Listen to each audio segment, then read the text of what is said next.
maybe that's a good place to kind of opening. I don't know if you internally, I wanted to give you a chance internally if you had any questions to one another, or are you any burning questions from your co-speakers? Okay, so please, I'm going to hand over my mic to whoever wants to use it. I think I have a question for Coco. The talk these days are all about Cuba opening up and the embargo being lifted and diplomatic relations being established. When this happens, if it happens, how do you see the cultural scene changing in Cuba? Is it going to affect it in any major way? Well, it's really funny because on the outside of Cuba, the assumption is always that these things are already happening, and inside Cuba, the assumption is that they will never happen, and that it's all talk. So, more optimism here, and I think some of that has to do with the media spin, and that in the United States, which has been so strongly, people actually believe in this country that the embargo was lifted. The embargo is still in operation. There's news every day. I have all my search engines set, so I spend about half an hour every day reading press on Cuba in the morning, and the word at the level of Washington from the negotiators is that they're not getting anywhere right now. They're not really advancing very quickly at all. Cuba, and the way I look at it is that Raul is winning this negotiation because he's getting everything and the Americans aren't getting anything.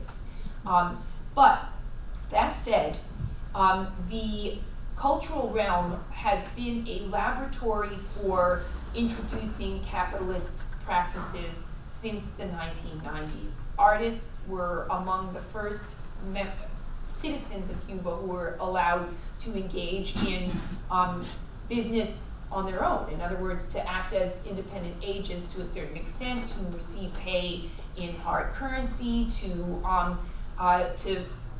operate in an entrepreneurial way that members of other professions have still not been allowed to do. So to think about it, who gets to do that in Cuba? People who have restaurants because they're helping to deal with tourists. People who are operating bed and breakfast out of their house because they're helping to attend to the flow of tourists. There aren't enough hotel rooms to support the amount of tourism coming in. People who distribute very kind of poor quality consumer goods to a population that's starving for consumerism.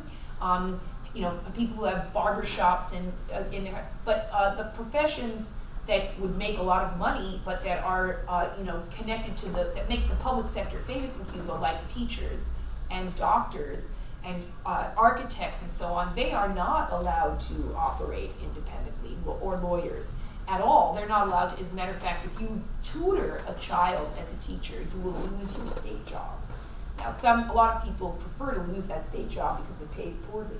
Right, but there are professions that are forbidden from entering this private sector. Artists, on the other hand, were allowed to do that already in the 90s. So they took off, and in a sense that changed, the art scene already changed in response to capitalism a long time ago. What's happening at a somewhat slower rate is the growing independence of cultural institutions from state funding. In the same way that Raul Castro laid off 500,000 workers and called it the introduction of business. It was actually a mass layoff. The cultural sector was told last year that they can now they can self-finance, that they can get support from abroad. So they are spearheading this idea of mixed economy, right? State and private investment from outside. How that's changed things. Artists from, I first started doing research in Cuba in the 1980s, 30 years ago. There was very little contact with the outside world and virtually no sale of art by artists outside. And so artists would focus very much more on the working for the society within. None of the artists who are exhibiting in major institutions in Cuba now are at all concerned about exhibiting within. It's all about getting out, getting to exhibitions and biennials abroad, selling abroad, getting gallery representation abroad, because that will guarantee them enough hard currency to be able to live well inside the country. But it's changed the nature of the cultural dynamic internally, because it's of much less interest to them.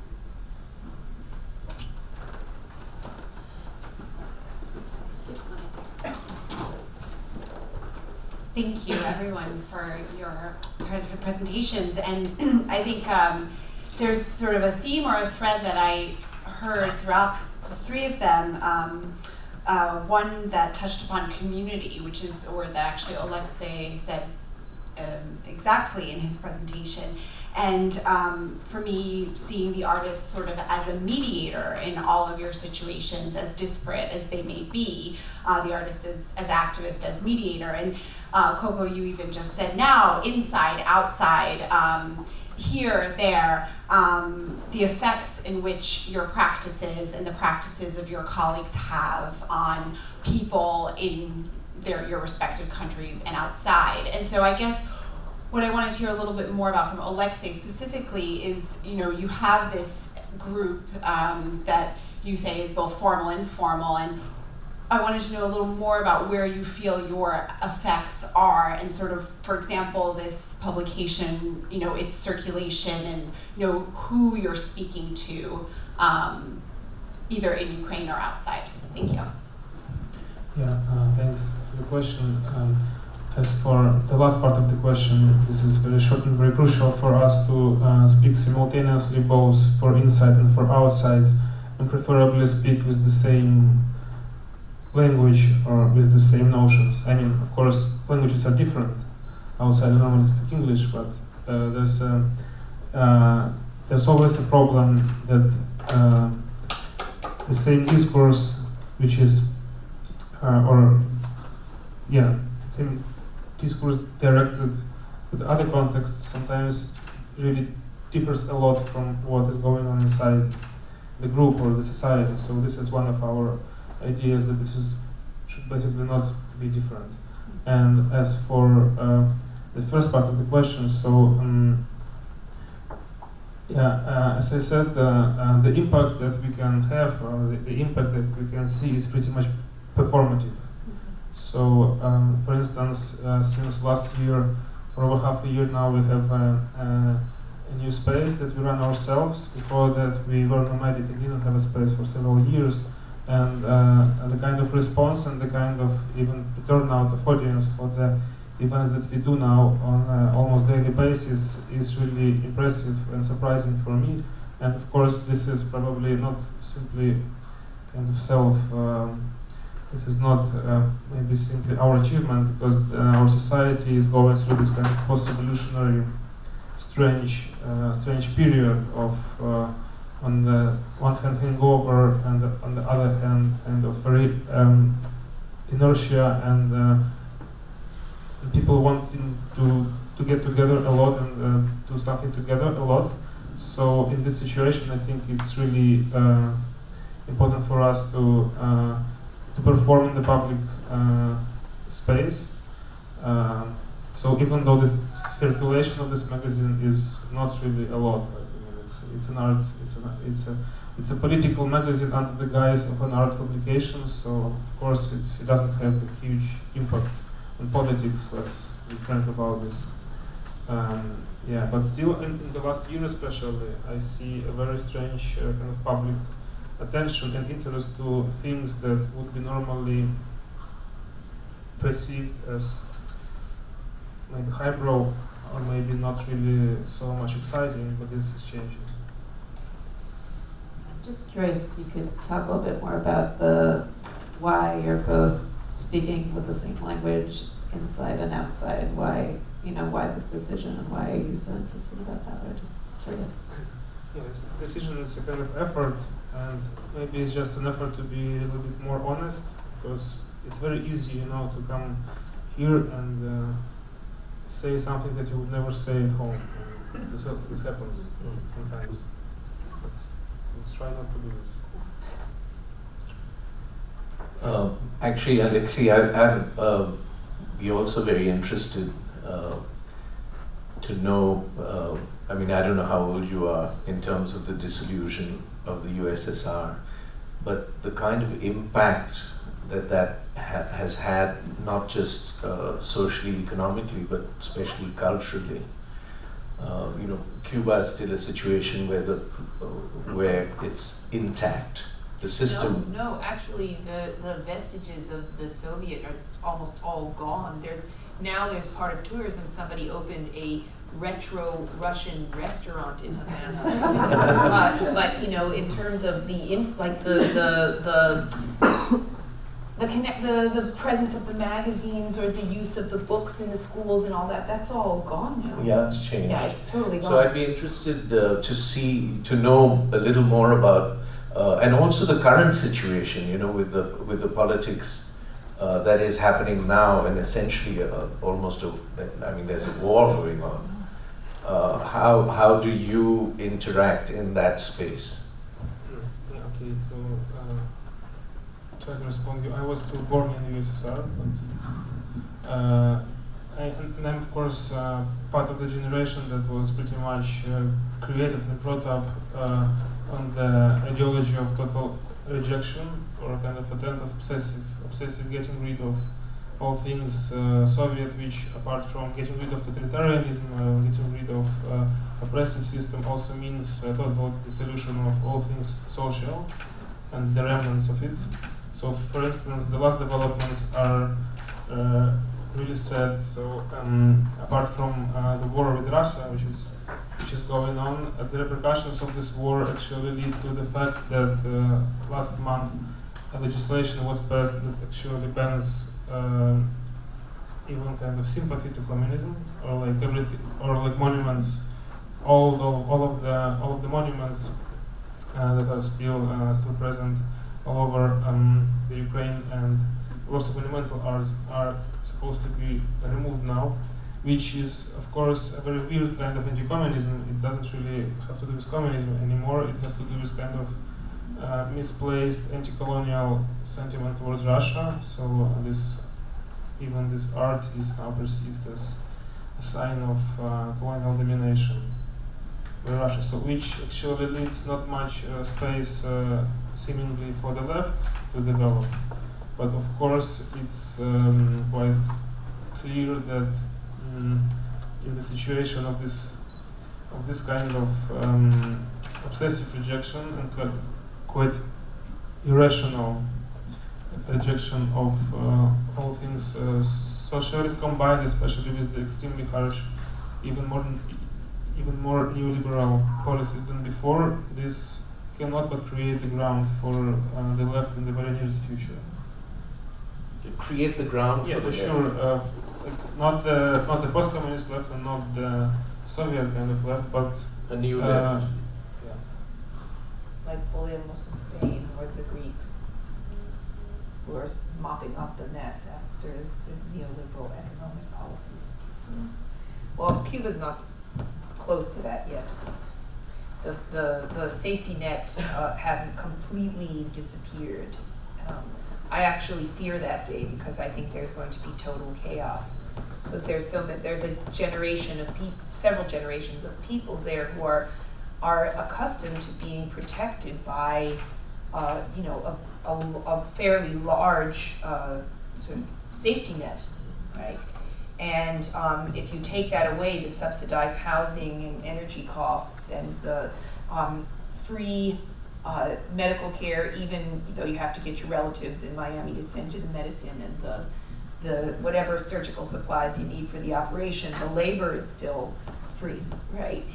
If you take that away from Cubans, it's going to be like Haiti, and that's going to be worse, more socially disruptive than what now exists, which is a very fractured society, basically a military regime operating a capitalist economy, a very inefficient way, and an economy that is very dependent on foreign remittances, which amount to $2 billion a year at this point, coming from families abroad. So, it's, the future doesn't look so bright, I would say. That's one way or another, I think that the negotiations that are going on now are going to lead to more privatization, and prices are gonna go up. Well, the World Bank will be there shortly. So. But to be honest with you, the infrastructure of the country, the public works are in such a state of decay that there's nothing to invest in other than infrastructure for, I think, the next 50 years or so. Everything from the plumbing systems and the roads and housing and all of that, it's crumbling. It's like a ruin, coming down in front of you, and that has to be fortified in order for the country to become functional.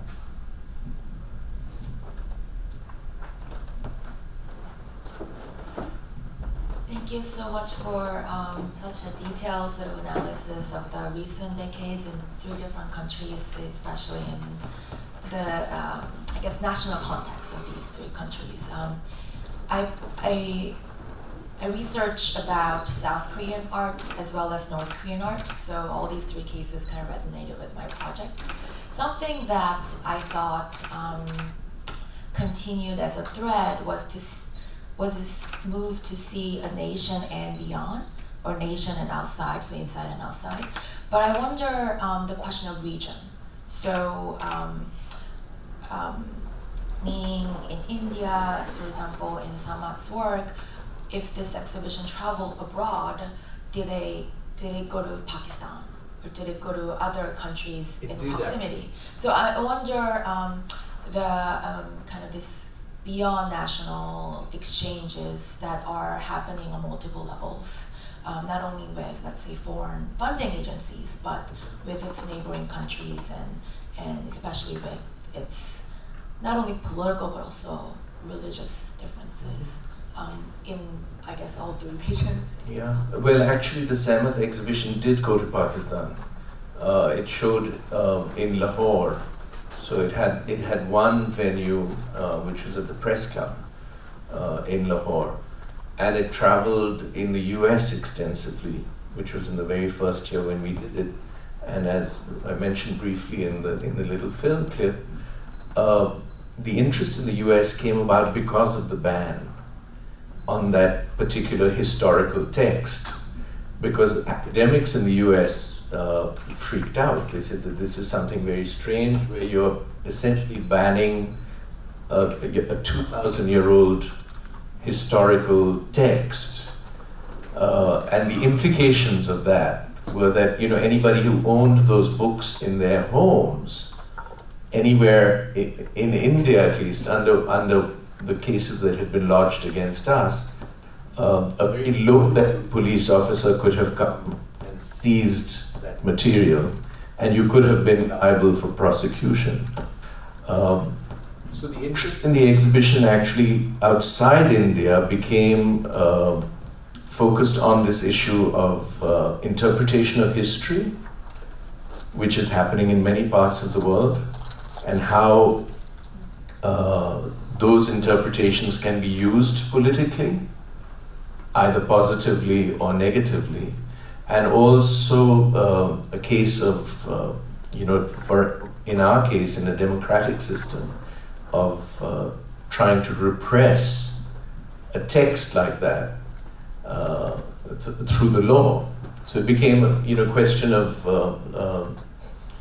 issues of freedom of expression under Indian law, and I think that's how the interest in this particular case spread across borders. Thank you.